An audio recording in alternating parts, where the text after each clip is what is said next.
very good evening. Welcome to tonight's News Focus, live from our studios here on the 10th Avenue Extension, Greater Estate, Nungwa, Adugon.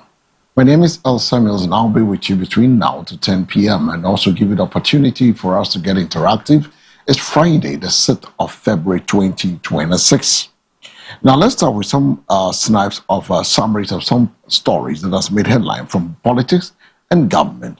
The President, John Dramani Mahama, is on a 3-day state visit to Zambia, where he met with the Zambia president and discussed issues of mutual interest, including diplomatic relations and trade investment.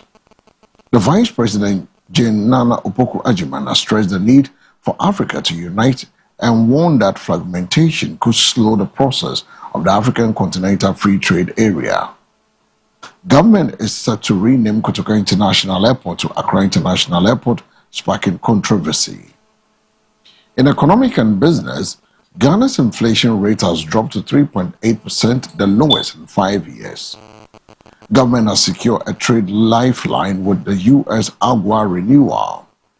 And Ghana is exploring new funding models to reduce raw cocoa bean exports. In health and education, the Ghana Medical Trust Fund has supported surgeries at Cape Coast Hospital, and the Ghana Education Service has completed an investigation into a viral male video at Sablugu SHS. In other stories, Nana Agrada's 15-year jail term has been reduced to 12 months. The police has arrested suspects in connection with a robbery incident at Kwabenya. Ghana has signed agreement with Zambia, including a visa waiver agreement. Now let's go to the phone lines and have a conversation with the man, Prince Sefa Fosu. Good evening, sir. A very good evening. Hello, good evening, sir. Yes, evening. I can hear you. Okay, can you hear me too? Can you hear me, sir? Yes. Okay. Yeah, I hear you okay. Great. My voice, voice. Great. It's good to have you once again tonight. I know before you left and also got to bed, and then the Parliament went into the debate and the back and forth. Finally, the 24-hour economy authority has been set in motion by Parliament. What do you make of that?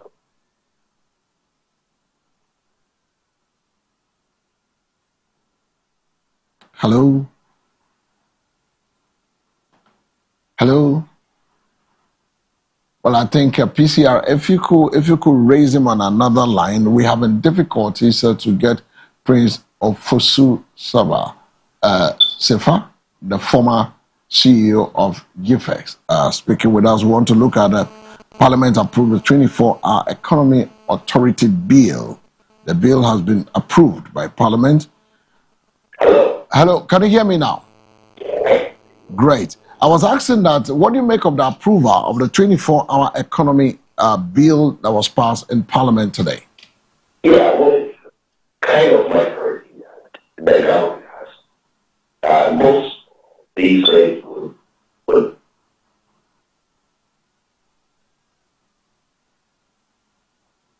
Parliament, but it's concerned with any holding comes out. Background discussion will pass. But as in a democratic governance system such as we have, it's really about the minority. That's what the speaker said. And I think that's very instructive. Because most of the time, the government is going to sing its own hymn. It's going to do what they want to do. And the minority will say what they have to say, but the majority will have its way. But I think what the minority said, if I was part of it, I would pretty much say the same thing. It's not a bureaucracy. It's not really what we need. What we need are actions, right? They gave them 100 billion for the whole year when that 100 billion ceased. And the Secretariat itself said they need like $4 billion to fully actualize this whole concept, which we've all been debating and have a lot of questions about. So again, for me, I don't need to say too much about it other than to re-echo what the minority said, which is, this is another bureaucracy. All right, it's not really what we need. And if you look at the manifesto, the way they had it in the manifesto, and you look at how the script is now, it's very clear that they're not even the same things.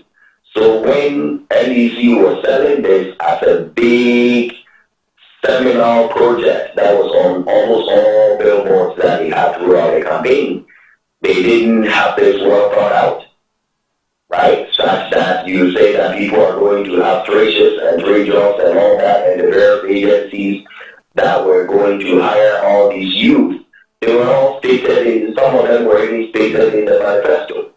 And in the bill, which is now, I suppose, an act or about to be assented to, now that it's passed, many of these things have now changed. So we need action, not these kinds of bureaucracies that we've seen plenty of times before. Well, we need actions, not that kind of bureaucracy that's you're looking forward to see. But let me ask this: do you believe that the 24-hour economy policy will impact the Ghanaian job market? As things are right now, I don't think so. I mean, every policy will have some impact, all right? But we're not looking for some impact. If you just even create a job or some organization and just put people in, it will impact lives, right? Even that.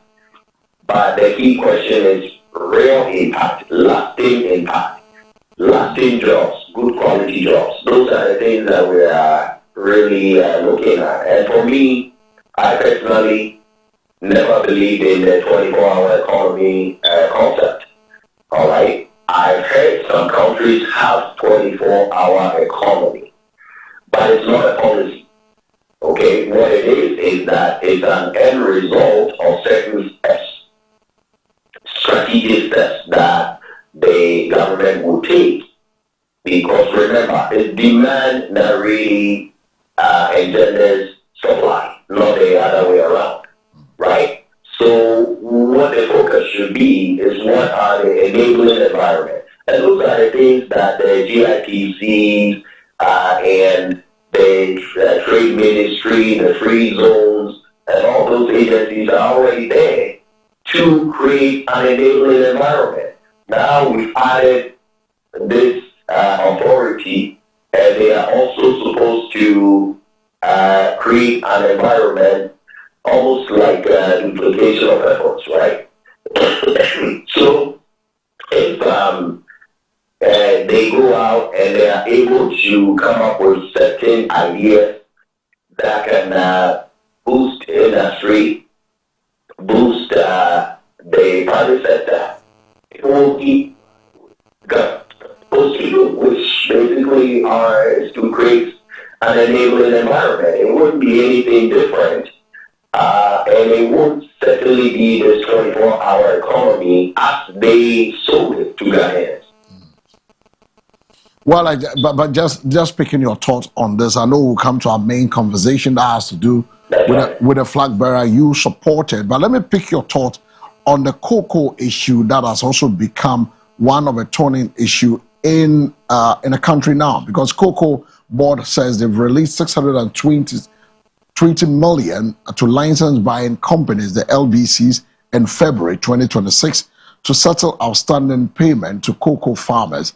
The board is also working on a new financing model to ensure sustainable funding and also prevent future delays. However, farmers are still facing challenges, with some not being paid for the cocoa sold since November 2025, sparking a threat of demonstration.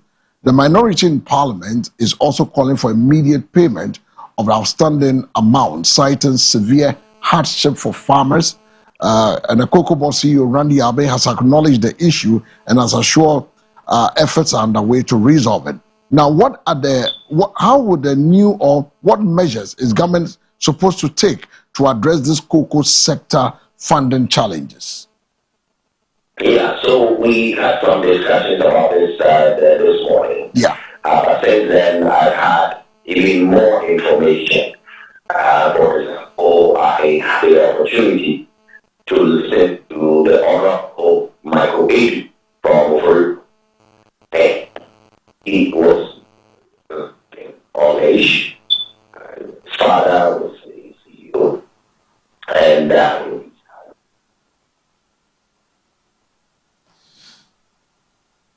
Prince, we keep losing you. I don't know if you could position yourself well a bit, but we keep losing you. Okay, so let me see if it's better now. It's better now. Okay. It's better. Yes. All right. So I will just stay right here. Okay. So all I'm saying is that I listened to Honorable Michael Adu. Okay. And he was very enlightened on the issue. And when you listen to him carefully, you will see that the CEO really has to, as he said, he has to get his act together. All right. He mentioned a lot of missed opportunities, people being transferred willy-nilly, key people that were at their trading desks, missed decision points, and what have you, because they had moved away from the syndication model where they were taking loans. And that was supposed in and of itself to save about $150 million or so a year.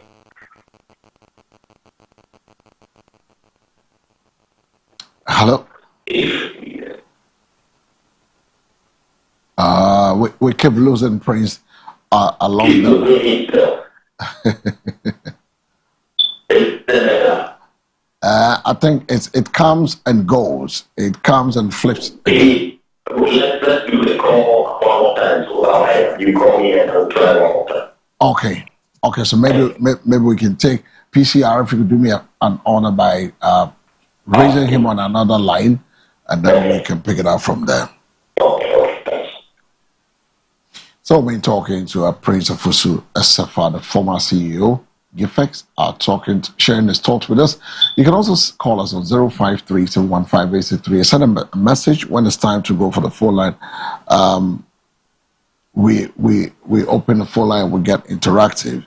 But in between time and now, we're looking at issues that have come up. The 24-hour economy has been the bill. The bill has been passed. The bill has been passed, and so we're looking forward to see how that will pan out to be. But the Cocoa Board is also saying that the Parliament has approved the 24-hour economy bill, 24-hour economic authority bill, paving the way for the implementation of President John Dramani Mahama's flagship economic policy. The bill established a 24-hour economy authority to coordinate, oversee the implementation of the policy nationwide, promoting productivity, accelerating export development, expanding job opportunities, and improving national infrastructure utilization. The authority will harmonize public and private sector initiatives, mobilize investment, ensure regulatory security, and infrastructure support for continuous economic activity. Despite approval, the bill faced criticism from the minority caucus, citing concerns over security risk, duplication of existing institutions, and lack of clarity in the policy framework. Lack of clarity in the policy framework. So when we get Sefa, we'll put him back in between time, and now let's go to the floor of Parliament to listen to the heated parliamentary debate on the minority opposes the 24-hour economy bill. And today, Mr. Speaker, the 24-hour economy, one whole year down the road, they are here telling us we should create another bureaucracy, another institution, another authority. Ghanaians are tired of institutions and tired of bureaucracies and tired of talk. The Ghanaian youth require action. They want jobs. Mr. Speaker, this authority is just going to be a job for the men. It's just going to be an authority where we'll have another CEO, 3 deputy CEOs, corporate affairs manager, this person, the people President Mahama has still not found jobs for, the men he hasn't found jobs for, he would then find jobs for them, buy a few Land Cruisers for them, give them salaries, give them allowances. The only job that is 133 is the office, the job of Speaker of Parliament. Is the job where you have Right Honorable Abin Babin do one shift, and you yourself, Mr. Speaker, Right Honorable First Deputy Speaker, do the second shift, and the second Deputy Speaker does the third shift. The only job in Ghana that is 133 is the job of the Speaker of Parliament. But no, that is not 24 hours, and that is not 8-hourly shift. You thought that 24-hour economy was going to be your Ghana Beyond Aid. That never had a policy. You thought that 24-hour economy was going to be like your free senior high school. That never had a policy. You are trying to think that 24-hour economy was going to operate like your one district, one factory. That never had a policy. Your digitalization, that never had a policy. Today, we are walking the talk. Today, we are implementing a policy backed by a coordinating mechanism that will ensure that whatever we want to do is well thought out and implemented and funded. And that is where MPP will remain in opposition for the next 30 years because of 24-hour economy. Why are we continuing this recycling unfortunate inimical policies that are destroying this country? We went and constructed factories to process tomatoes where there were no tomatoes, because we hadn't paid attention to the transformation of the production system of tomatoes. We went and constructed factories to process watermelon where there was no watermelon.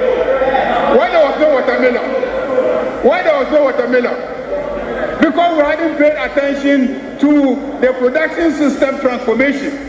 So watermelon was not produced, tomatoes were not produced. So we have all sorts of factories dotted in all the bushes that are not producing anything, because we did not pay attention to the transformation of the production systems and the value chain system. That is why we are establishing the 24-hour economy authority, so that it can pay attention to systems. All right, so we went to the floor of Parliament, and then you had a debate on the floor between the minority and the majority that has to do with the 24-hour economy. Back on the line is the man, Prince Ofosu Safa. Good evening once again, Prince. Yeah, good evening. Great. I can hear you loud and clear this time round. We're picking something on the cocoa and what government is supposed to look at, and then you say you did a lesson. You did some listening, and you believe that that is a very viable thing we should be looking at as we move on. But I want us to go straight to your flag bearer, the person you supported going into the presidential primaries, in the person of Dr. Mahmoud Bawumia, the former vice president and also the leader going into election 2024. He was the flag bearer for the NPP. Although things did not go as expected, the question is, Dr. Bawumia is now the MPP flag bearer again. What next for party after FIEN's primaries? Yeah. Okay. Thank you very much. The line has been breaking a bit, and I hope you hear me very well. Sure. I hear you very well. Okay, so if you hear me well, then that's good enough. So I couldn't hear you as well, but I heard you talk about Dr. Bawumia, his second time flag bearership, and what I make of it. At least that's what I got from. Okay, so what I was saying is, if you could hear me now, I was asking that now that he's a flag bearer again, what next for the party after the FIEN's primaries? Right. So what next, number one, is unity, right? Because with respect to the NPP, we just went through apathy, that was upwards of 2 million votes. And these voters, if you do a simple mathematics, were where people, at least there was the difference between the votes that the NPP had in 2020 versus the votes we had in 2024. Simple as that.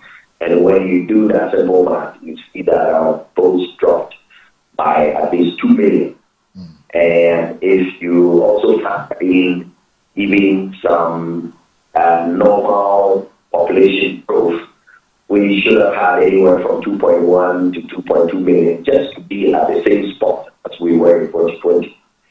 So when you look at that, you realize that obviously we really need to come together as a party. And if we're able to come together, we will be very competitive and have every opportunity to win in the near future, all things being equal.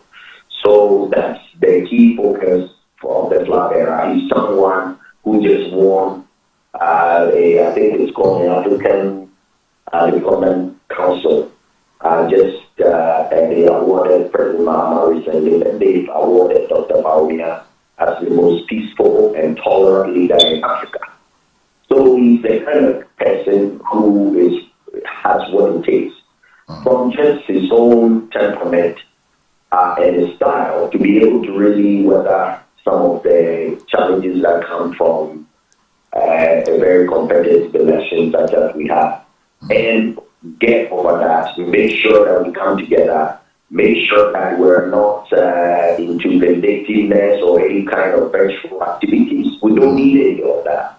And it's made very clear that he's going to commit himself to making sure that the focus is on competence, the focus is on unity, and things that are positive. Whatever it takes for us to win is what he's going to lead us into, so that we have that unity. If we get that unity, we think most of the issues are solved.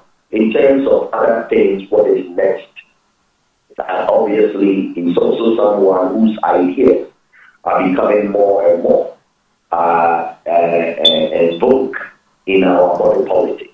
You look at the Rural Persons Program, you look at even the issue of digitalization, which the NDC tried to downplay during the election, and all that, saying that KK and Fish is what people care about. Now the president himself is just quoted today, saying that digitalization is really the key to reducing corruption in the public sector.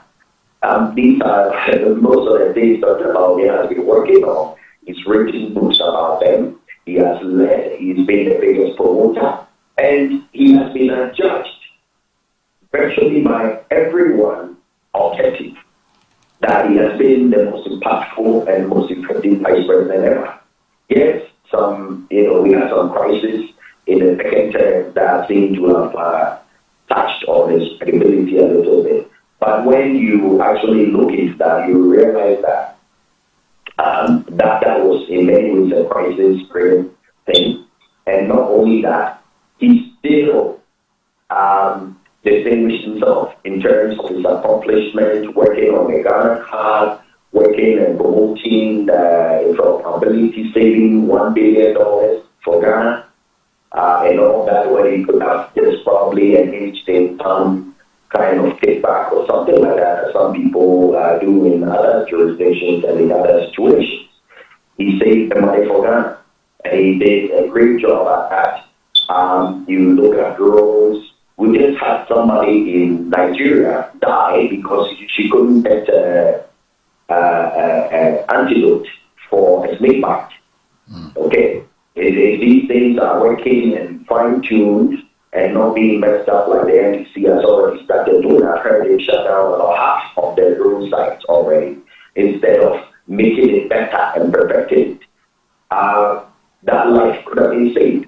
And we will save more and more lives, be more efficient to save lives and what have you, using some of these technologies, saving and creating jobs, and even packaging some of these things more expertly and reselling them to other jurisdictions. So, all these ideas show that the man himself has the capacity to be a great president for the country. And that's what we're looking forward to selling. Yes, last election was an AGM election. We had the issues with apathy and all that I've already mentioned. But the next election is a 4-year election cycle, and those are very much more competitive. He's going to pretty much stand on his own feet. And contrary to what the NDC people are saying, oh, they beat him the last time, so they will beat him. We in the MPP also said that we beat Mahama before, so we'll keep beating him until he beat us. So they should sit there instead of getting serious with doing many of the promises that they made, fulfilling them. They should sit there and be cocky. We'll see how the campaign will go. They will be shocked because we've got a man who is very capable. He just went to Oxford. And his former professor, who is a renowned economist around the world, globally renowned, said that he's one of the top 3 most brilliant people he has ever taught. And that says all they need to know. This is someone who was brought in to the NDP just like Professor Mills. Because they needed someone to fill a specific role, and so he was brought in for his brains. So his capacity and the experience he has gotten, he has seen some errors that have been made, he has seen a lot of good things that have also happened. He's come up with a lot of effective ideas, working in Zimbabwe, working elsewhere, teaching, and working in government. And now he has seen all those things and is ready to bring to bear, to impact even more as president, this time not as someone who is in an advisory role, but making the decisions himself. It's really exciting. So we're looking forward to a vigorous campaign of ideas. And we're going to push it. Trust me, we're going to sell them because we know what he's capable of.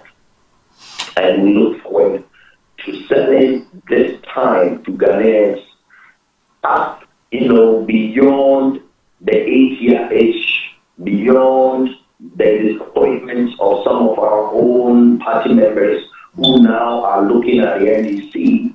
And in spite of the dollar-omics that they are doing, they can see beyond that and realize that they are not making any progress in terms of the development, the production, the employment, and all those things, and even the economic growth, which really is going to impact their lives. So they should keep on not getting busy with really moving on their promises. And as they do that, we'll be very much ready to come in and show Ghanaians what Dr. Bawumia can really bring in terms of real GDP growth, in terms of optimal economic management that is going to really impact their lives. As I come to the end of the submission here, I just spoke with, because we've been doing some checks in the markets with these inflation numbers, which are really blowing our minds away. Because how do you have inflation less than 4%? And interest rate is still 15-point-something%. Huge gap, meaning that the markets and the finances don't really support that kind of inflation. Because normally there's these things closer, and everybody is questioning some of this stuff. I'm just talking to one trader. Because one of the things in the basket that the GSS used, I checked one out. Remember, I told you I was going to check one out. Yeah, so you're going to check one out. Today, that was the second item I saw that they said is in the basket, and that it had reduced by about 50%. I checked, and in my area, the fried fish that I've been buying since last year is still about the same price, 25 cents. I checked it today. Then I'm checking on another one that they had in the basket, which is the garden eggs. And the garden eggs, they are just confessed. They told me, and it's an active conversation, so I'm not done.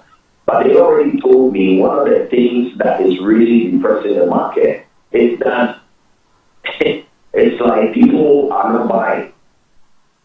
So the traders themselves, like the prices are being depressed because people's purchasing power has reduced.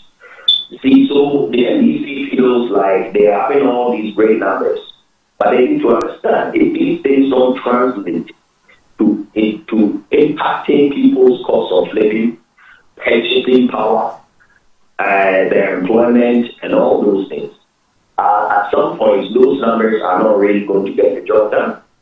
We have to see the impact, and we also have to believe in the numbers. As I said, I checked on one of the items in the basket, and I don't agree. There is no 50% decrease in fried fish. I don't believe it, and I checked today, and I can confirm to you that the price is about the same as last year. So how do you get a 50% decrease? Okay. So GSS, they need to really explain what they're doing over there. But we're just observing. We're checking. That's our job. We check into what they tell us.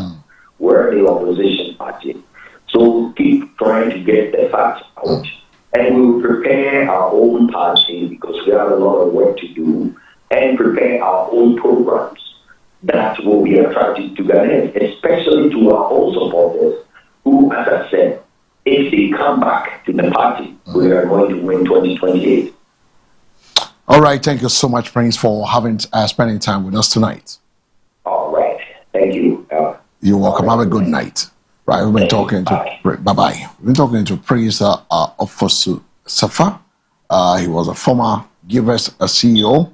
I know people will be confused about what you meant by the food basket. You know, Ghana's food basket is a key component of the country's inflation calculation, including essential items like ginger, green plantain, charcoal, smoked herrings, kinky with fried fish. And these items have experienced some significant prices variation, according to the Ghana Statistical Service, contributing to the overall inflation rate. So in January 2026, the food inflation, according to the Ghana Statistical Service, slowed down to 3.9% with the notable price changes.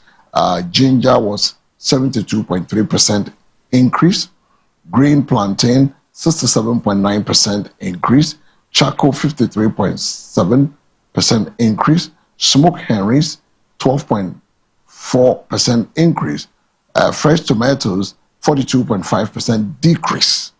According to the statistics, garden eggs 58.7% decrease, and fried fish 50.7% decrease. So the Ghana Statistical Service tracks prices of 307 food and non-food items across 8,337 outlets nationwide, assigning weight based on average household expenditure. So that is what this is all about. Now let's go back to the floor of Parliament and take a listen to a presser by the majority, where the majority caucus has rejected the minority criticism of the 24-hour Economy Authority bill, labeling it a hollow and a lacking merit. The minority leader, Alex Anafenyo-Markin, had argued that a policy is a public relation gimmicks with no practical benefit, citing concerns over security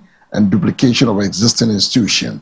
In response, the majority caucus led by Mama Eriga accused the minority of lacking moral authority to criticize the government. Let's take a listen to the presser.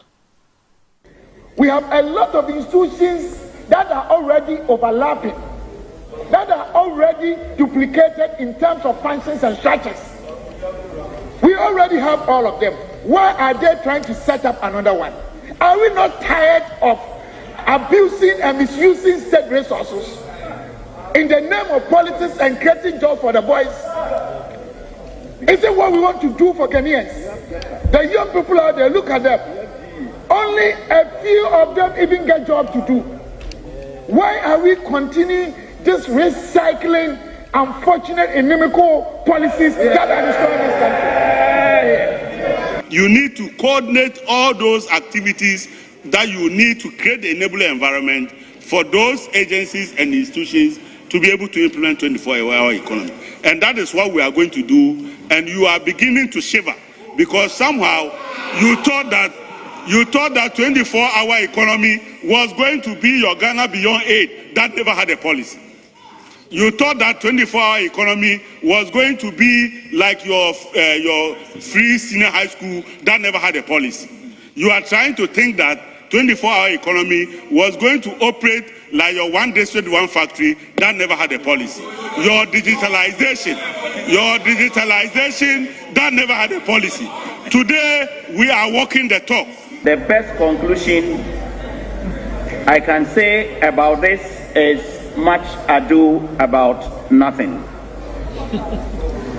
I don't see the head and tail, and I would advise the Attorney General that this, my brother, must be bold and advise that this bill must be withdrawn, be looked into, and if possible, be presented again. This authority is just going to be job for the men. It's just going to be an authority where we'll have another CEO, 3 deputy CEOs, corporate affairs manager, this person, the people President Mahama has still not found jobs for. The only job that is 133 in the office, the job of Speaker of Parliament, is the job where you have Right Honorable Abin Babin do one shift, and you yourself, Mr. Speaker, Right Honorable First Deputy Speaker, do the second shift, and the second Deputy Speaker does the third shift. The only job in Ghana that is 133 is the job of the Speaker of Parliament. But that is not 24 hours, and that is not 8-hourly shift. It is obvious that in the last 11 months, we have demonstrated capacity.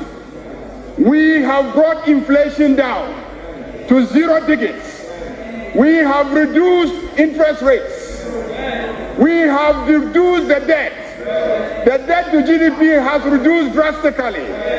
And Ghana has been given excellent ratings by all the international rating institutions. So this economy is ready to be transformed into a 24-hour economy. And that is why we are now establishing the authority that will implement the 24-hour economy. We remember the launch of your manifesto when His Excellency... Well, so we'll bring you the tape in our subsequent bulletin. But don't forget, we aren't yet finished with this 24-hour economy. But what's your thought on the 0537158638 is the numbers. You can join us now. Let's get interactive. What you make of the bill that has been passed by Parliament with regards to the 24-hour economy? You've heard a minority, you've heard a majority, you've heard Safa Fusu speaking with us on some various issues, the cocoa, the economy, and then the Bawumia factor. So let me hear you. Let me hear you. Today's Friday. Let me hear you. I mean, let's have some conversation before we go to bed. Share your thoughts with me. What do you make of the bill that has been passed? Do you think it's going to support? What do you make of the minorities' assertion calling on the security aspect? That the bill, we have so many bills already passed. I've also explained to you what it means by the food basket. I mean, the food basket. In response, the majority, you had a majority caucus led by Mama Yariga, accused the minority of lacking moral authority to criticize government, pointing to the Ghana's economic collapse under the previous administration. The majority emphasized the 24-hour economy policy is a key driver of job creation, productivity, and economic growth, as well as the adequate security and regulatory measures will be put in place to support its implementation. Hello, good evening. Good evening. Your name, where Rachel is live from, sir? Well, I'm just calling from Begro. Okay, up here from Begro. Let's hear you. Yeah. Can you turn the volume of your TV set down a bit?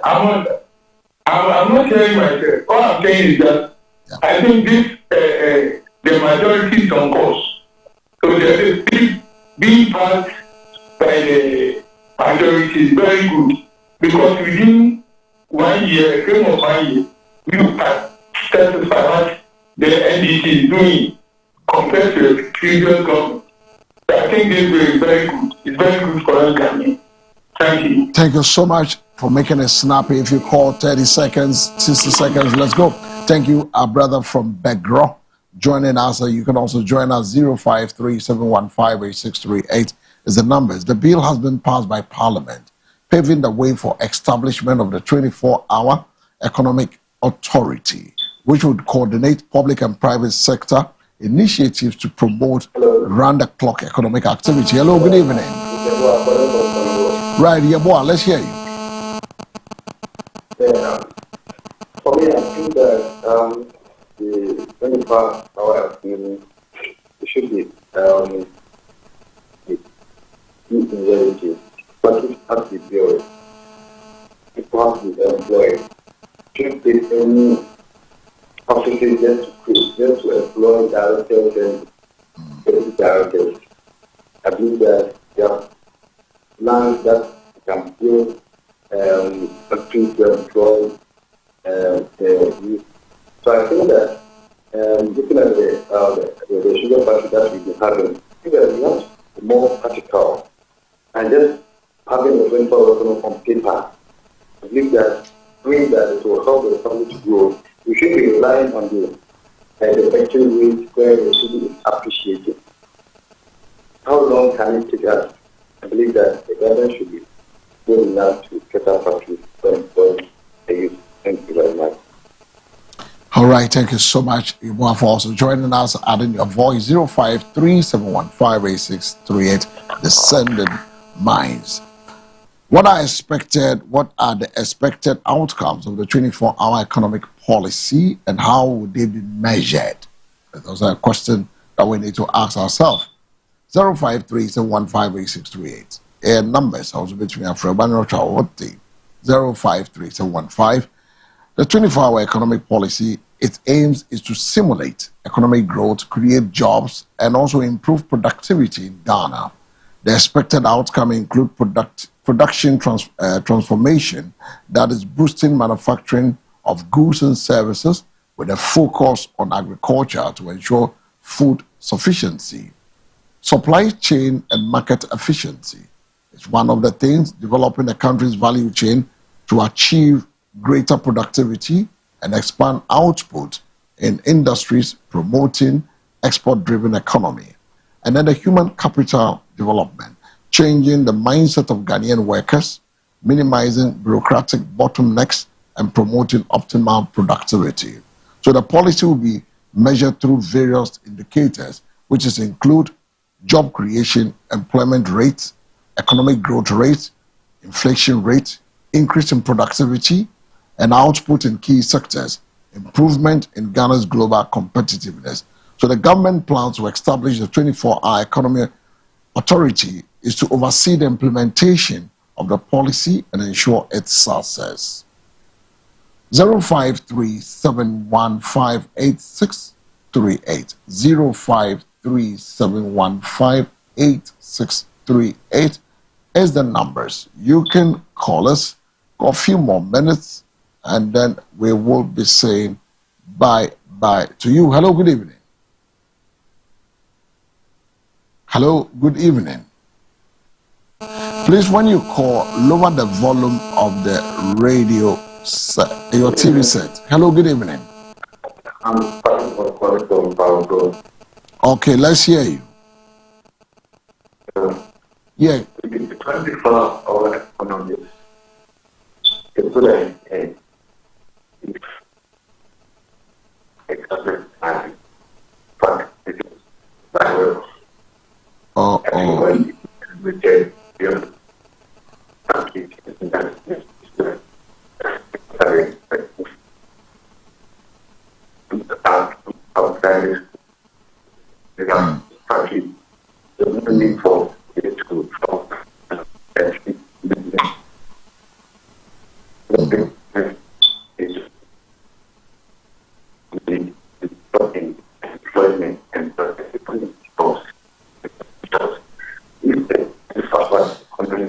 I think if you could position yourself well and recall, we have difficulties hearing whatever you're saying.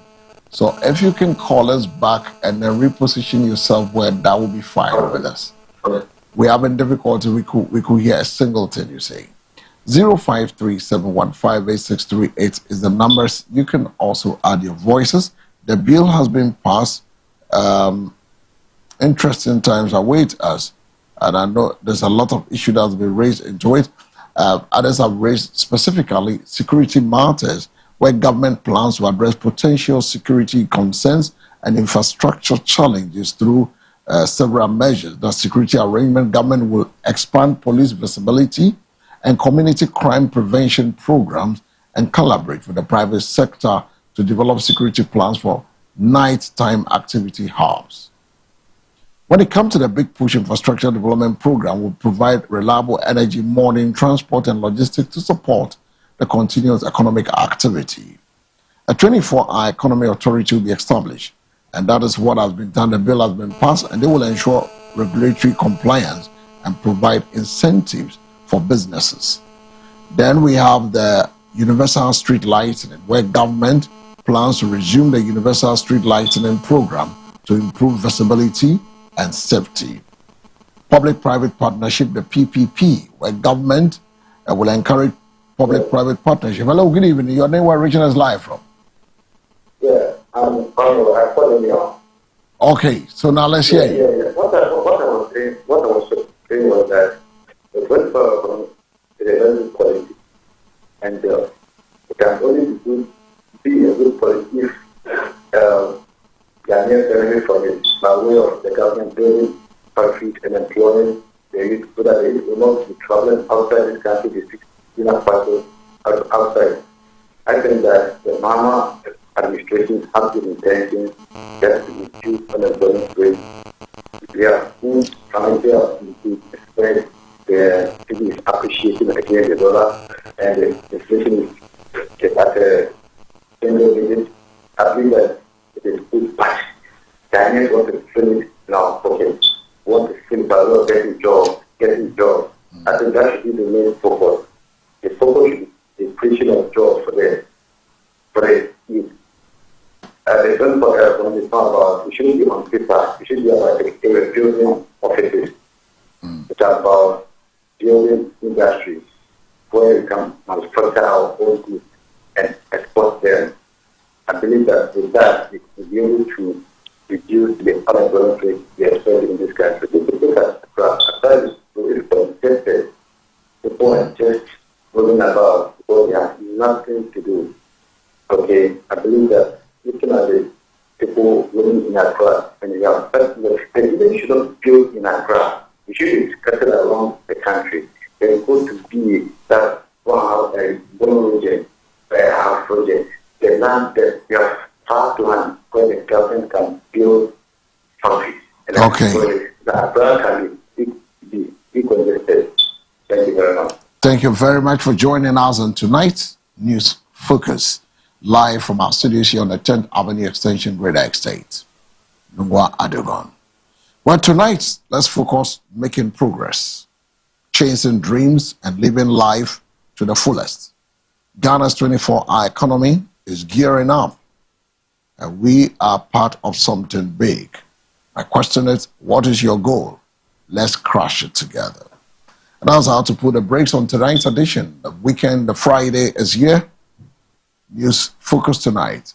Up next, we'll bring you, it's a super all-night coming up, 10 p.m. sharp. All road leads to the Maranatha Power Ministry International for the Mega All-Night.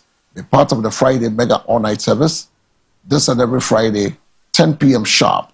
Come, let's lift up our feeble hands and then give God Almighty the praise, thanking Him for a wonderful time He's bringing us through another week and will see us through another one. As you move from one end to the other, what's it to Manas Wambano to the BB team? Whatever is holding you, when you come and we hold hands together and we'll lift our hands and voices and we lay down our crowns, God will meet us at the point of our needs. So I invite you to come to the Maranatha Power Ministry tonight with a Mega All-Night, this and every Friday, 10 p.m. sharp, and we're located behind the Lekma Polyclinic. Please, all road leads there. From here, I'm packing my things. I'm going there to go have an all-night. So see you at the all-night. My name is El Samuels. To God be the glory. Have a good night.